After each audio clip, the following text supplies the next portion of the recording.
Yeah, it's that part of the show where I go a little nuts, little wacko.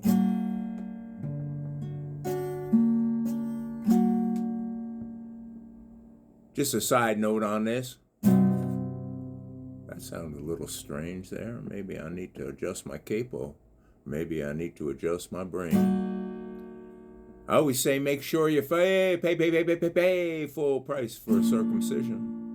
You don't want to get ripped off. I can see I'm going to be tongue-tied and twisted today. Ain't nothing coming through my brain. Just by the way, this is a metaphor to explore a complex, sensitive issue through the lens of body anatomy.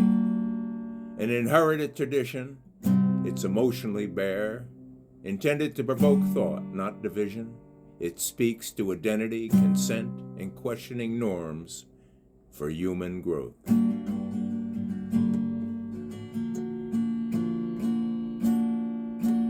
A blade parts more than skin. It cleaves the sacred from the sin. A covenant writ in scarlet thread, while silence cradles what was shed.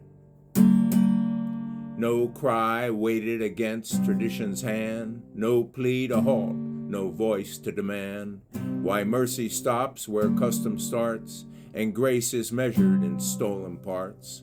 The bris, the knife, the surgeon's fee, coin clinks where pain should never be. The girl, the boy, both left to bear the ghost of wounds they did not share. Madness wears a holy face, it calls its love, it calls its grace. But flesh remembers what faith denies, the unasking offer, the severed ties. And when we learn, when will we cease to mistake the wound for the final feast, to leave intact what God designed, unbroken, wild, and undenied? When will we learn? Circumcisions are painful. I mean, when I got mine, right after I was born, I couldn't walk for a year. Now, in some religious traditions, they get them on the 8th day. And in African tribes, they get them on the 10th or 13th birthday, I believe. And I've read about these circumcisions, and it's a frightening passage and right to manhood, and I question what it's all about. What God designed should be left untouched. The 8th day blues, the 1st day blues, the 10th day blues, the 13th day blues, or later in life. Born into silence before I could speak, before I could beg, before I could plead. No, yes, no, no, no, just a sharp sliver of pain. They held me down with the weight of a man. Wrists like a whisper, tears I never cried. Stitched up in ritual, now nowhere to hide. And they said it's a custom. This is your fate. But pain don't lie. I don't care about the date. 8th day, 10th day, 1st day, 13th day. Who's counting the pain? Some sharp blade on the same newborn frame.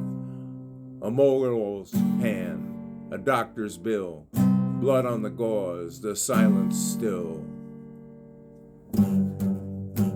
No good deed goes unpunished here, just love labors lost, as Shakespeare said, unclear. Cut not for the healing, but tradition's name, draped in ritual, drenched in shame. For dawn's first cry to the healing throb, they took a piece, called it a gift from God. And what's sacred in the body that the body owns, when the flesh is currency and blood is stone? They outlaw the cut on girls, rightly so. Speak loud for the silence, let the truth just grow. But turn and permit the boy's first scream to end in a snip and the baby's dream. Same knife, different skin, same lack of say. One's torture, one's tradition, tell me how that play. Money changes hands with the blessing and nod, a bris with cigars, like it's all from God. But who blesses the wound that never heals whole, or the phantom ache in the deepest soul? I ain't judging faith, I just seek why. Why must the body be a price to buy? A seat at the table, a name in the book, when the rules were carved by man, not took, and from the mouth of mercy, not love's decree, but handed down in blood, not charity. Is this protection or just control? A hole where the wholeness used to roll. Let the skin be, let the child choose, let the body live, not lose and lose. One day we'll ask, not assume, not take. One day the silence will break. And maybe then, when the old ways fade, we'll learn to hold, not cut, what God made.